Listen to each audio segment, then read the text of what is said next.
Hi, this is Dr. Roger Kobayashi, the humble kahuna lapa'au from Hawaii and grandfather from Nebraska. Here are a few disclosures. I've been a clinical immunologist for the last 40 years and manage approximately 320 patients in an 11-state region. I teach at UCLA and also at the Military Medical University in Hanoi, and have been involved over the years with a number of issues. So the question then is, why study or why take care of immunodeficient patients? Well, interestingly enough, I am a pediatrician, but I take care of a lot of adults and, of course, now elderly individuals. And the Japanese have two very important statements. The first is koromo no tatami ni. What that means is for the sake of the children. And so I think in terms of primary immune deficiency, obviously that is the issue. But also for the elderly, okage-sama de, I am what I am because of you. And so just as we cherished our children in America, so it must be that we cherish the elderly, for they are the foundation which made America the compassionate country that it is, and an obligation which we can never repay. So why look at primary immune deficiency in the geriatric age? Well, I think young people forget that the old people were young at one time, the fabulous 50s, the rock and roll, the open society. Congratulations to us. We're now old, and I guess all of us who say, man, what happened to us? We're not rocking and rolling like we used to. So what is the discussion outline? Well, the first thing we want to make absolutely clear is that immune deficiency is not rare in the geriatric age group. In fact, all old people might have primary immune deficiency. The major point we want to make is that primary immune deficiency in the geriatric age is not rare. And the other thing is that the immune deficiency in the geriatric population is complicated by many other diagnoses: autoimmune diseases, inflammatory bowel diseases, lymphoma, and other problems may coexist with primary immune deficiency and may then obscure and delay the diagnosis. In fact, I had a patient who had primary immune deficiency for at least 40 years before he was diagnosed. And amazingly, in the last month and a half, I have diagnosed 4 new patients with profound CVID who had infections for more than a decade. So the other thing is that older people may have complications which coexist and impact and complicate PID. So these are individuals who may have heart disease, they may have severe arthritis, they may have kidney problems, diabetes, high blood pressure. All of these are serious diseases. And if you impose them or superimpose them on primary immune deficiency, they become much more complicated to treat. The big point that I wanted to put out, and we'll talk about in greater detail later on, is that the aging process causes normal deterioration and loss of immune function in the elderly. And this further complicates PID. The point I want to make is that our immune system as we age does not get better. It gets worse. And this is something that doctors and other health caregivers have to remember. Older individuals have unique issues involving management. As doctors well know, people with high blood pressure, heart disease, diabetes, arthritis, have a hard time taking care of themselves, have a hard time remembering to take care of medications, etc. Can you imagine all of these complications? And then also you have primary immune deficiency with lots of its complications, difficulty in managing, and very expensive therapy. And then while Medicare has been an enormous help to taking care of the elderly, it also has a number of restrictions and is incredibly complicated. So back about 5 or 6 years ago, there was a wonderful woman a kindly 78-year-old woman with a long history of severe lung infections, chronic bronchitis, bronchiectasis, that is damage to her lungs, and sinus disease, which was referred by the pulmonary doctors. We found that she had CVID. We treated her with gamma globulin intravenously initially, and then switched her to subcutaneous gamma globulin infusion, which was safer and more convenient. Her husband, who was an absolute saint, helped with the subcutaneous gamma globulin, and she began to thrive. It was a joy to see them. They were always cheerful and happy. And then unfortunately, the husband developed Alzheimer's, and all of a sudden the role reversed. Instead of he taking care of her, she was beginning to take care of him, and she began to worry, wither away, and died. And like a lot of patients that you remember throughout your training and your medical career, this one began to bother me. And I wondered, how many of these patients were we following? How many were managing themselves? Who was taking care of them? Did they have other diseases? Did that impact on their, or have an impact on their primary immune deficiency? And what was their overall health status? Well, it turns out nobody knows. And in spite of 6 years going by, still there is not a great deal of emphasis or study in this age group. And nobody really knows. None of us realized that there was this group that was existing out there who had special needs. We have an organization and that follows about 2,000 patients. Little over 770 were registered within our directory, and we're on gamma globulin replacement. And so I called a couple of my friends. I called Ralph Shapiro in Minneapolis. I called Mark Stein in Florida, and asked, I have 80 patients over the age of 65. How many do you have? And Ralph said, I have 80, and Mark said, I have over 100. And I said, what? Are you joking? And so the question then became, we would divide them into 10-year increments and see how many fell within that group. And much to our amazement, 40% of people receiving gamma globulin were over the age of 60, and only 11% were under the age of 20.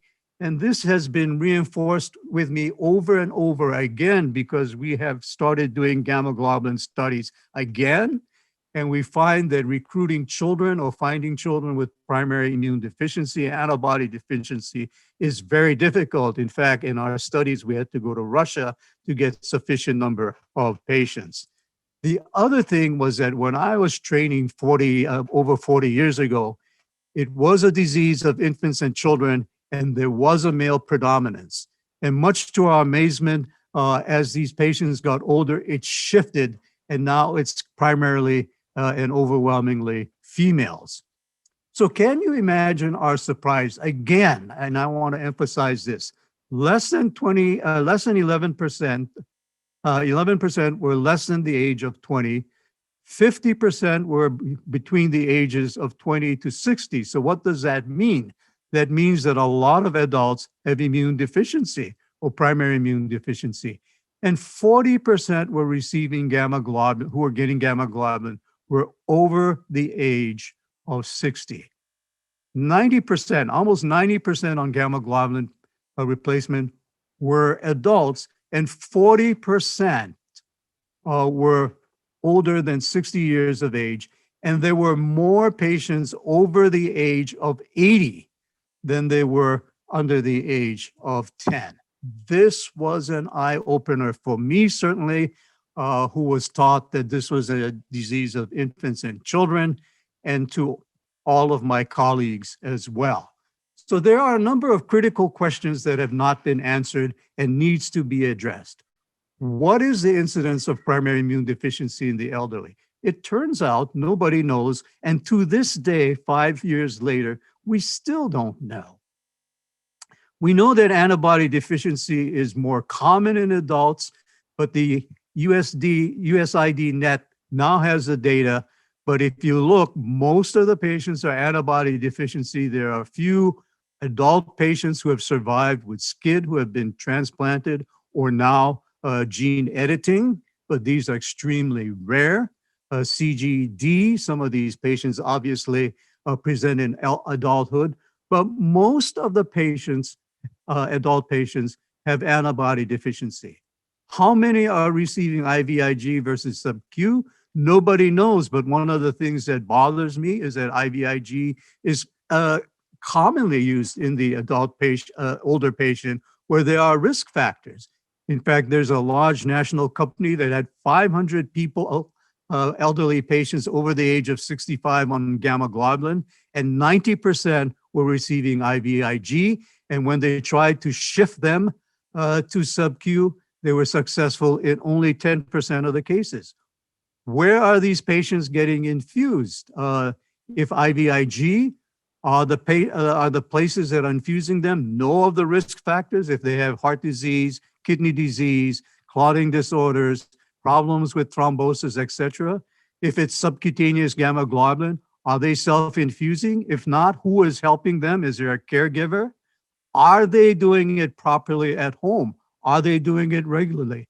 Nobody knows. And what is the impact of the other diseases? No one knows as well. The other thing is that how does the aging process impact primary immune deficiency? No one knows, but there is great concern. So again, the two ends of the spectrum. It's kind of like we have a curve, and at the beginning of the curve, the immune system has problems, and at the end of the curve, the immune system has problems. But the issue with children, or babies and young children, is while the immune system is immature and naive, it has enormous potential to learn and eventually function properly. The absolute opposite is the case with adults. Even if they had terrific immune systems when they were younger, as they age, the immune system deteriorates and it doesn't get better. With the elderly, the immune system gets worn down. It doesn't function well. There are increased susceptibility to infections, poor response to vaccines.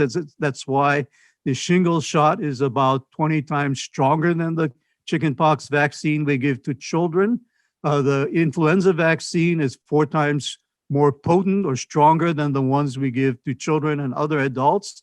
They have increased autoimmunity because the immune system is not functioning well and has poor inflammation. And so you can see the old geezer. I'm an old geezer, so I guess I can say that. How does this thing work? There is an important tongue twister word called immunosenescence. And what does it mean? It means that your immune system is like the cowboy riding into the sunset. It is getting old and it is not working as well. And as you can imagine, the number of cells that are absolutely vital in coordinating, orchestrating, fighting infections, cancer, and other things deteriorate. The T cells decrease in number and function and diversity. What that means is the ability to respond to different antigens. And in addition, they decrease in the number of different kinds of T cells. Interestingly enough, there are papers that show that the T cells become exhausted and they don't respond well. Kind of like us, getting fatigued as we get old, doing the same old job, same old, and eventually we get worn out. The B cells, these are important cells that help to make antibodies. And they have all kinds of different B cells as well. B cells that remember, B cells that switch, B cells that respond to different kinds of antigens. And what happens is the ability to function goes down, their ability to bind tightly to antigens, germs, and others decreases, and they have a limited response. So they cannot respond well to new infections, antigens, etc. And so they have decreased number of cells. The cells become exhausted and they do not function well. It's kind of like a lot of us old geezers, and I keep saying old geezers because I just turned 74. I don't think I have short-term memory loss, although my wife might beg to disagree. So what are the results of an aging immune system? We have increased infections. We have poor response to germs. For example, even chickenpox, varicella, where older people tend to get shingles. Influenza mortality is about, of all the people who pass away from influenza, 90% are the elderly. And what about COVID? It is a problem. The elderly were the ones that had the most serious consequences from COVID. There is an article in the New England Journal of Medicine that just came out, and this is a great concern for researchers. How are we going to protect the elderly from COVID and its mutations? What about the response to vaccines, et cetera? These are a big consideration. The other thing in terms of the immune system not functioning and not regulating well is, of course, they start making antibodies against itself. And one study showed that healthy older adults, over 20% had antibodies against rheumatoid factor, and 14% had elevated anti-nuclear antibody, which may be a marker for autoimmune disease. So again, I don't want to, it seems like I'm spending a lot of time on this, but it's important. Older people fail to make enough immune cells. The structures which help these cells differentiate and develop fail to do their job. The thymus, the lymph nodes don't function as well, and as a result, their product is not good as well. The cells that they make don't work as well, and the cells don't respond to signals and directions as well. And again, I'm going to make a sexist statement, but as good old grandma knows, she has to tell grandpa where to drive, how to drive, when to turn, and so forth. And poor old grandpa doesn't do a good job. And the same thing with grandpa's immune system. So the question is, why do we fail to detect and treat primary immune deficiency? Why is that really in 2021? I mean, this is something that I'm constantly discouraged with, in spite of all the efforts of the Immune Deficiency Foundation and others. There is a thought, which is erroneous, that primary immune deficiency is rare. Another misconception that primary immune deficiency is a disease in infants and children. It is not. It is common in adults and perhaps more common. The other problem is that the great savior, antibiotics, delay and obscure or diminish the consideration of antibiotics. I've had 2 or 3 patients within the last several months who were on antibiotics frequently, who were hospitalized with pneumonia, put on antibiotics, and people still did not diagnose primary immune deficiency. If we did not have antibiotics, it would be easy to diagnose primary immune deficiency. But the great savior of us all, it was said that in developing nations, the advent of antibiotics increased the life expectancy by 20 years. Wonderful. But in terms of immunodeficiency, it obscures and delays the diagnosis of immune deficiency. And here we have said antibiotics are miracle drugs. Nobody is complaining about that. And we're now making efforts to discover new classes of antibiotics, which would be important. The problem again, and I repeat this, the problem again is the very miracle of antibiotics have delayed or obscured our ability to properly diagnose primary immune deficiency. This is true in children, but more so in adults and the elderly. And here again, this is a Mayo Clinic article, which in my opinion is very helpful. And on the left side, you can see that primary immune deficiency was thought to be quite rare back in the 1970s and 80s. And as knowledge, awareness, and better diagnosis improved, you can see after 2001, the number of patients or the incidence of primary immune deficiency increased. And that is, I think, because of better diagnosis and awareness, but we're still trailing in that regard. On the right side, this is important because in children and in babies, phagocytic deficiencies, combined immunodeficiencies, both B cell and T cells are not predominant, but quite frequent in terms of the overall incidence of primary immune deficiency. But in adults, you can see about 80% of adults have antibody defects, and the diagnosis is delayed and obscured by the frequent use of antibiotics. So what makes primary immune deficiency disease different in the geriatric group? Well, one, we still fail to diagnose them, and even more so than in children and infants. We fail to appreciate that primary immune deficiency in the elderly, it has more serious consequences. And if we don't recognize these concurrent diseases and the complications unique to these individuals and the impact, we have great problem. And Medicare, the great savior for the elderly, comes with enormous bureaucracy. I was a pre-med major, but an economics major. I dealt with insurance all my life. And because of my wife's nagging, I finally signed up for Medicare at age 68. And despite that, I had to read it over and over and over and again. And I said, my goodness, here I am, economics major, and I cannot understand what Medicare is saying. Can you imagine other people? So it is something that we need to focus on. What are the important issues in the final couple slides? With multiple organs aging and they're not working well, the impact on primary immune deficiency increases exponentially, and the complexity of the care also increases. It requires the involvement and coordination among many specialists.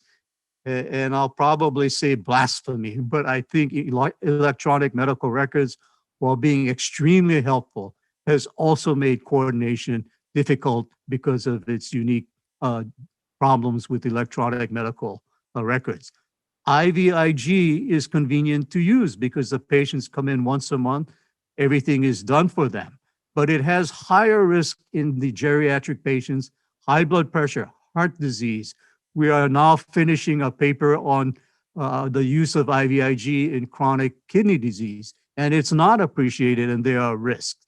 There are risks with vascular diseases, clotting disorders, which elderly have more problems with. It cannot be infused rapidly. We have many calls to our offices, as Laura Rohi will attest, that people want to, or the infusion centers want to give it faster because it takes too much time. And then there are certain products which are high concentration that have greater risk in elderly patients. And it depends on the skill and experience of the infusion centers. And again, because of the complexity of insurance, patients are directed to centers which might not necessarily have the experience and knowledge. Subcutaneous gamma globulin, we try to shift our patients to sub-Q, but there are a lot of problems. A lot of older people don't want to do it. They feel comfortable getting infused in the center. They have to do, they only do it once a month versus once a week or once every 2 weeks. The infusion process is complex. You know, why do we have to even train young people how to do subcutaneous gamma globulin? Because it's complex. And simple things like opening the bottle, transferring the gamma globulin from the bottle or from the container to the another syringe may be complicated, and the patients don't have the strength because of frailty, arthritis, etc. Oftentimes they need a spouse or an adult child to help out. What happens if they don't have these? Then maybe they can't infuse regularly, and we don't know about this because a lot of times we don't have contact with these individuals. So how shall we proceed in the last 2 slides? First, we have to recognize geriatric patients can have primary immune deficiency. They have concomitant diseases, and we need to know what the impact of these diseases are on these very difficult geriatric patients. We also have to remember that the immune system is poor already or getting poor, and it's going to get worse. And when you superimpose primary immune deficiency on this magnifies the problem. We also have to find out where these patients are being treated, How are they being monitored? And I would argue that the monitoring system leaves much to be desired. We have to identify and work with family members and educate them, and also other responsible individuals.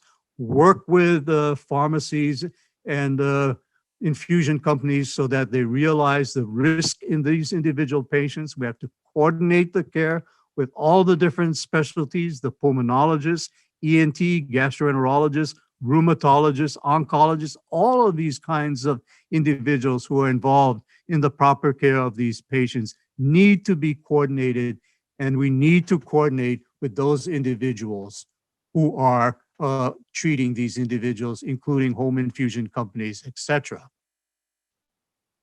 The big issues are, how can we ensure that they are being properly treated consistently, safely, and effectively?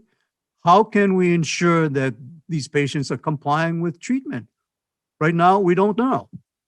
What help is available to circumvent and circumnavigate, and I'll use a bad word, the morass of Medicare and other bureaucracies?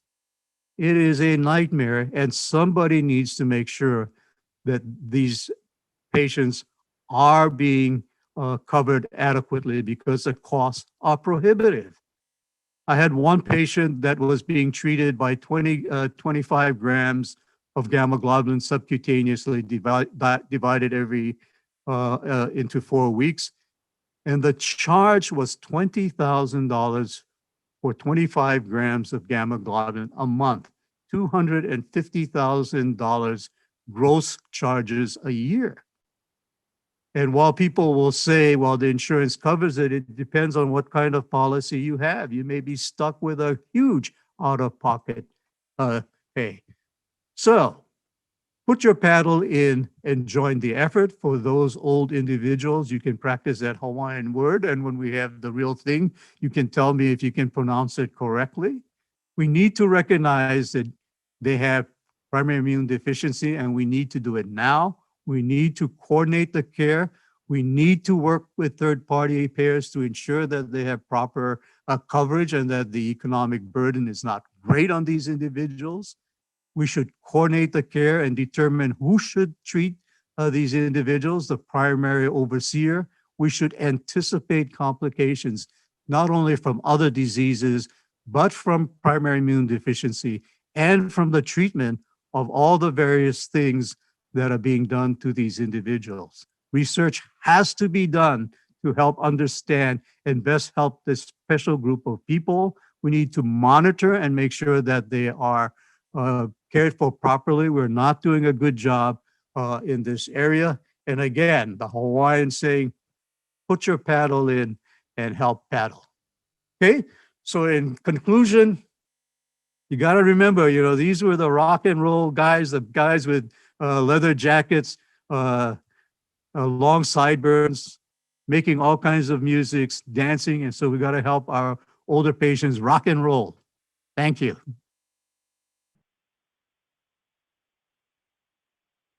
I will be your moderator for the Q&A portion of this session. I'm Kathy Antala, Vice President of Education at the Immune Deficiency Foundation. And with me, we have Dr. Roger Kobayashi, a clinical professor of pediatrics at UCLA School of Medicine and a senior consultant at Allergy, Asthma, and Immunology Associates in Nebraska. So again, thank you, Dr. Kobayashi, for that wonderful presentation. And here comes the first question. Is an IgG3 subclass deficiency a primary immunodeficiency? Should people with IgG3 subclass deficiency get vaccinated against COVID, or must they meet some medical parameters before doing so?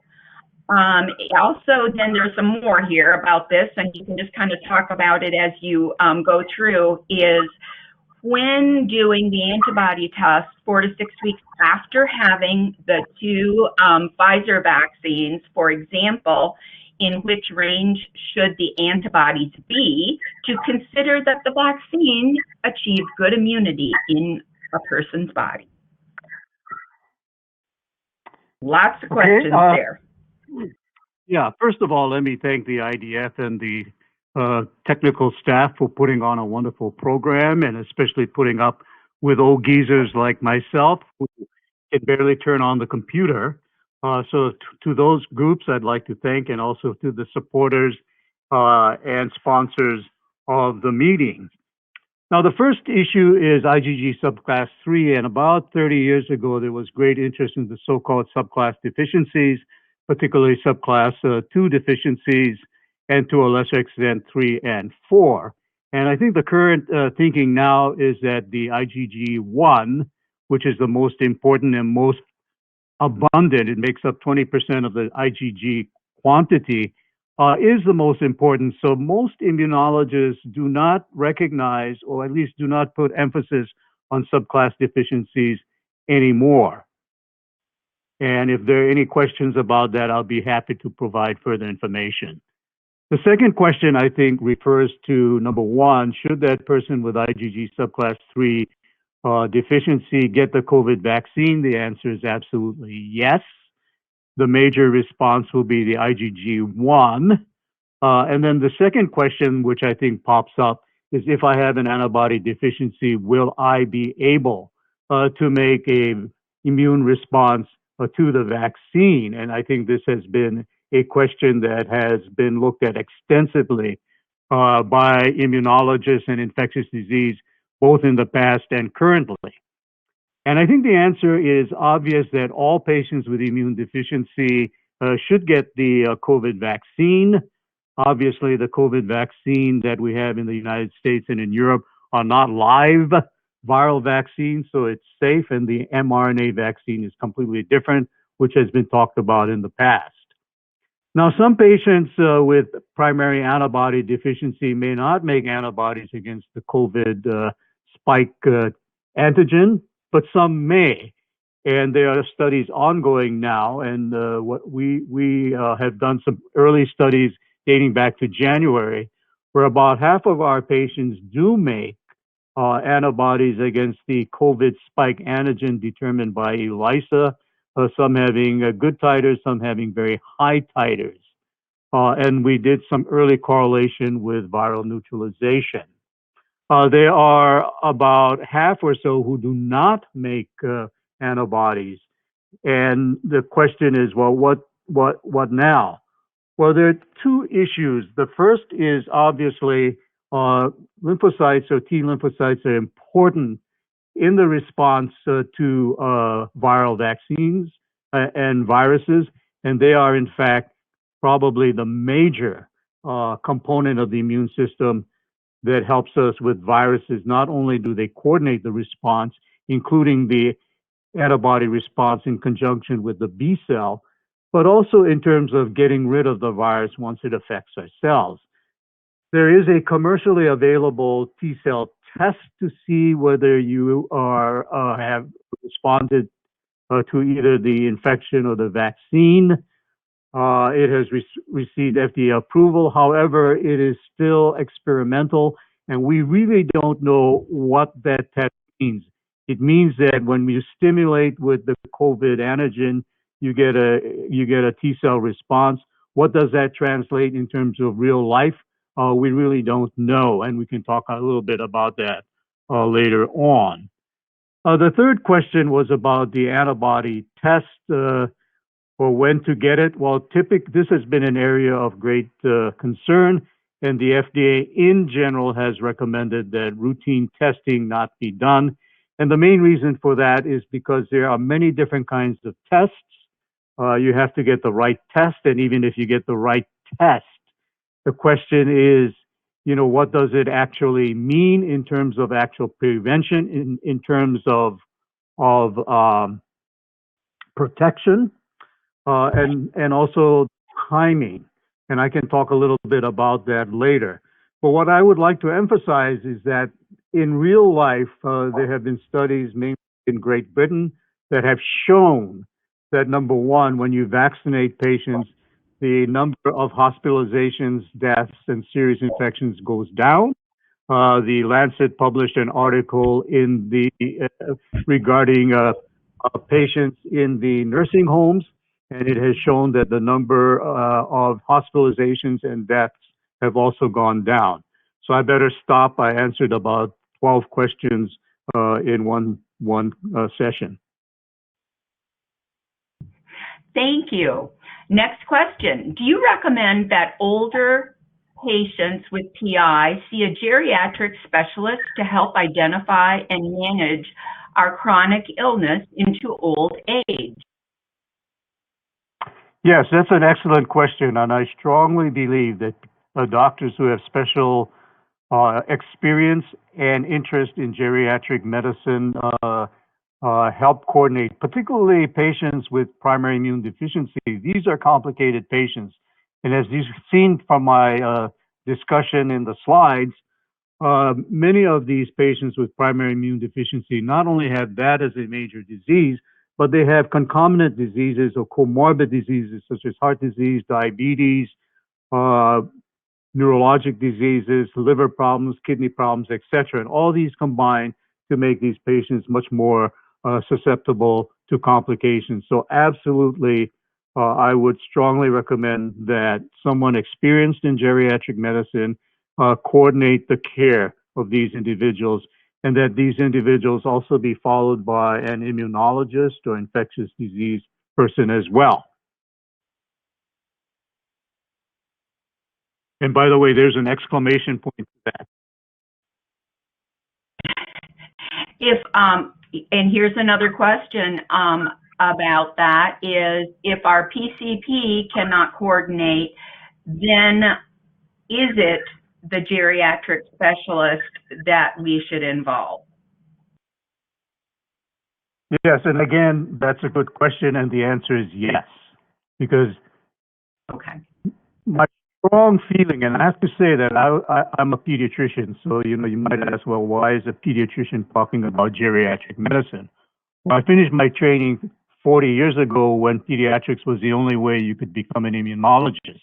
There was no adult program back in those days, and the idea was adults and older patients do not, if rarely, have primary immune deficiency. That is completely false, as you've seen by the presentation.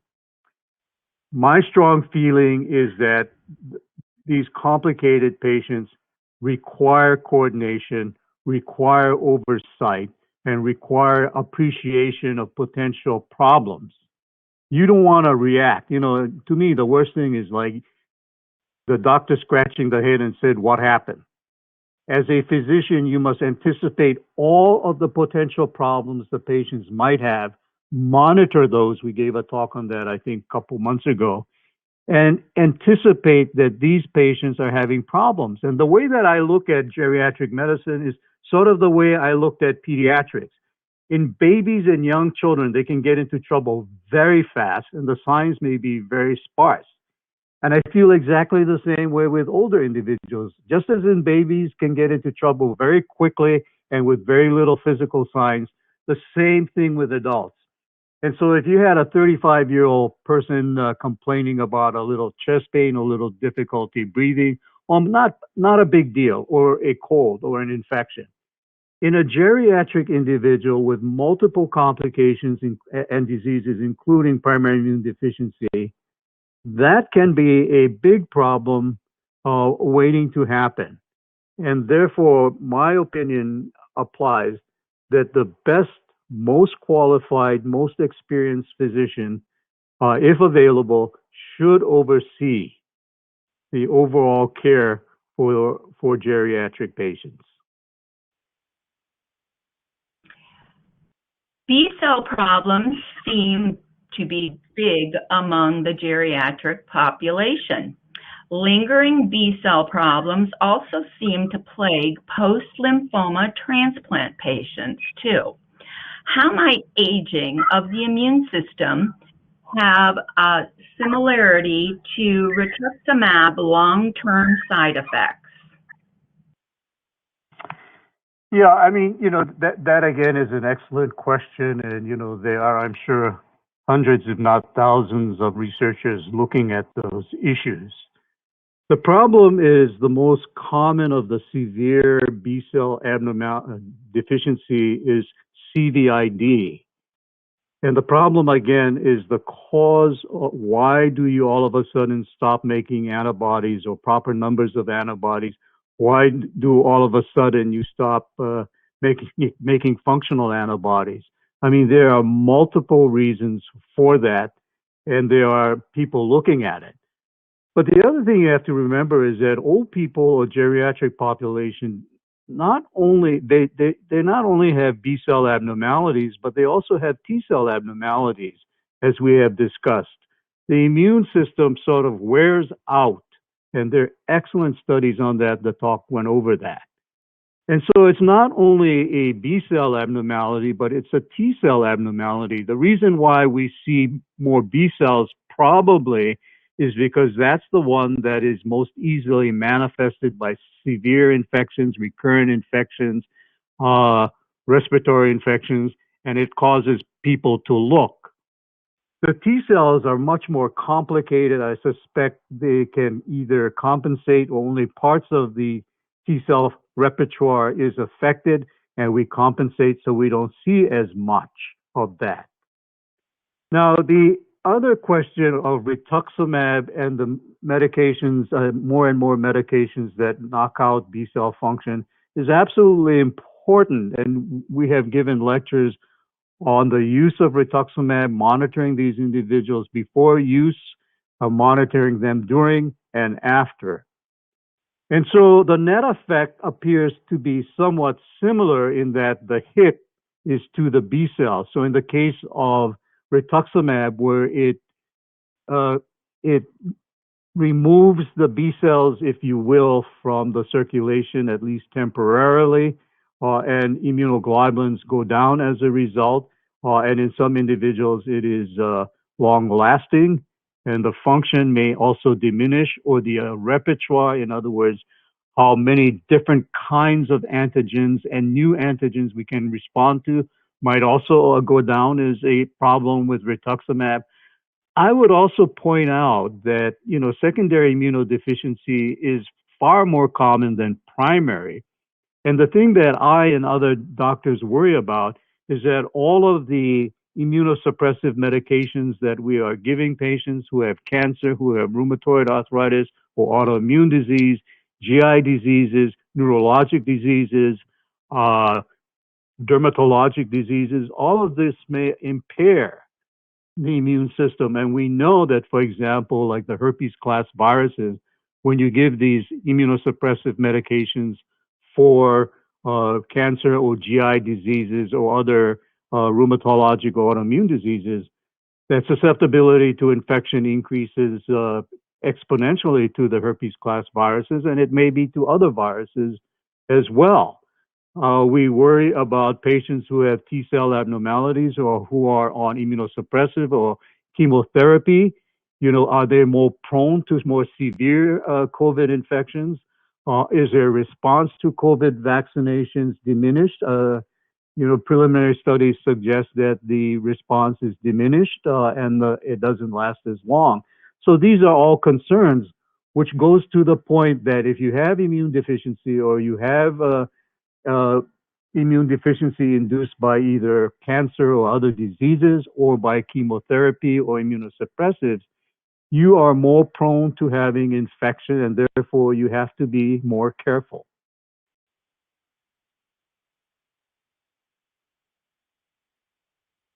Issues. Are there any health issues we should be concerned about as we get older? For example, things to watch out for with PI if we aren't seniors yet? That's an excellent question, and I think there are two issues. Primary immune deficiency is not one disease, and even if we talk about antibody deficiency, it varies among patient to patient, not only in terms of the immune response can vary from person to person with the same general disease. The susceptibility can vary. The other component complications can vary.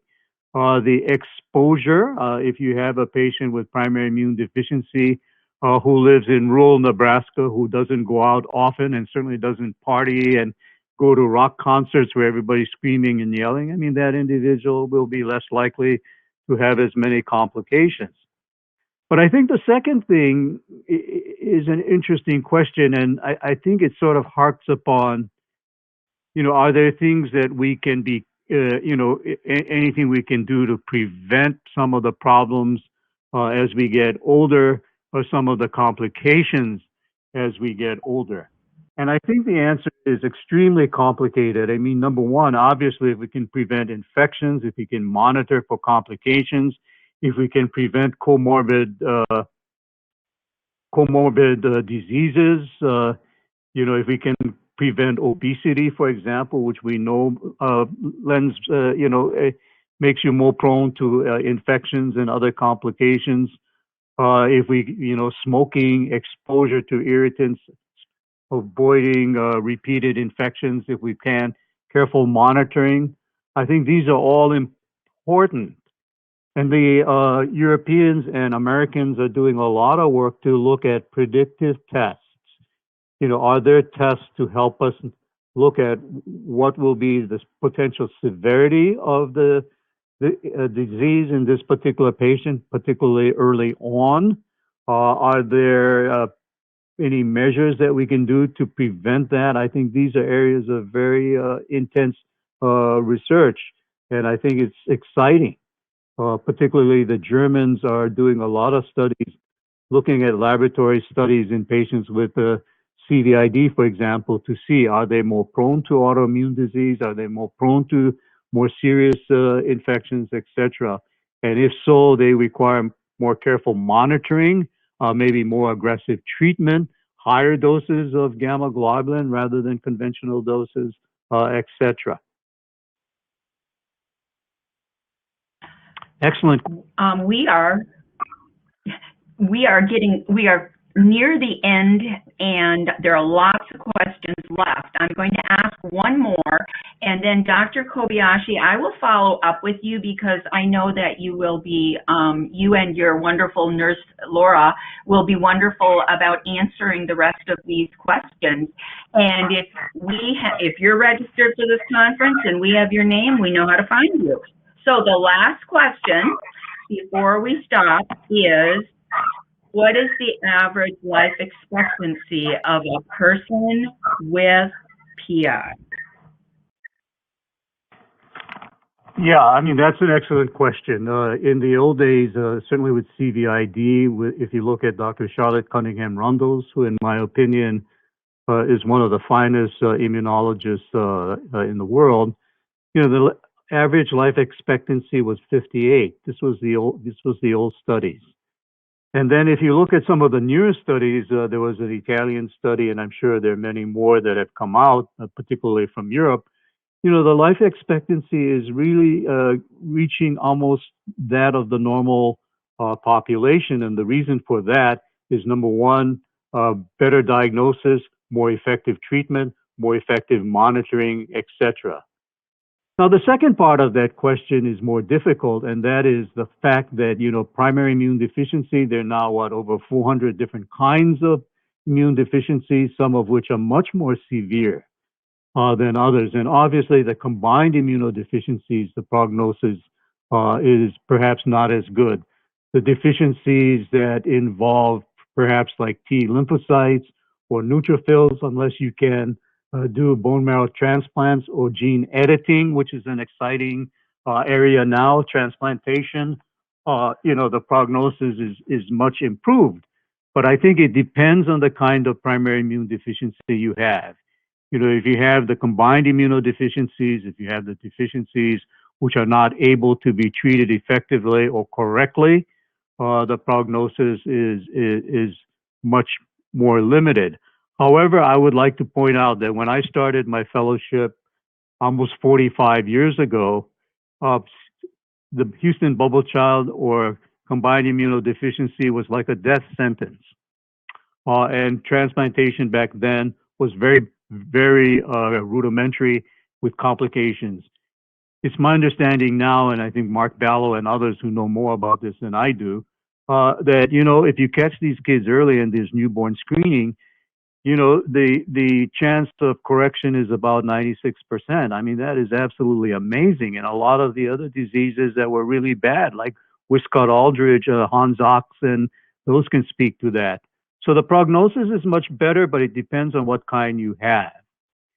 I would like to emphasize again, PID and the elderly are in a much higher risk group, and therefore, number one, must be monitored more carefully. Number two, the comorbid diseases must be taken into consideration. Number three, treatment of these patients must be monitored because they may have a hard time either treating themselves or they can change very quickly. And the final thing, COVID in the in the elderly patient is still a concern, and I would argue that we have to be careful in that age group. Even though the vaccine is effective in the elderly patient, even though the death rates have gone down in the elderly patients, including those in the nursing homes, it is not a free ride. You're not a 21-year-old guy driving 80 miles an hour down Main Street. Sometimes I think, I can hit the ball 200 yards over the lake and then I find out I can't.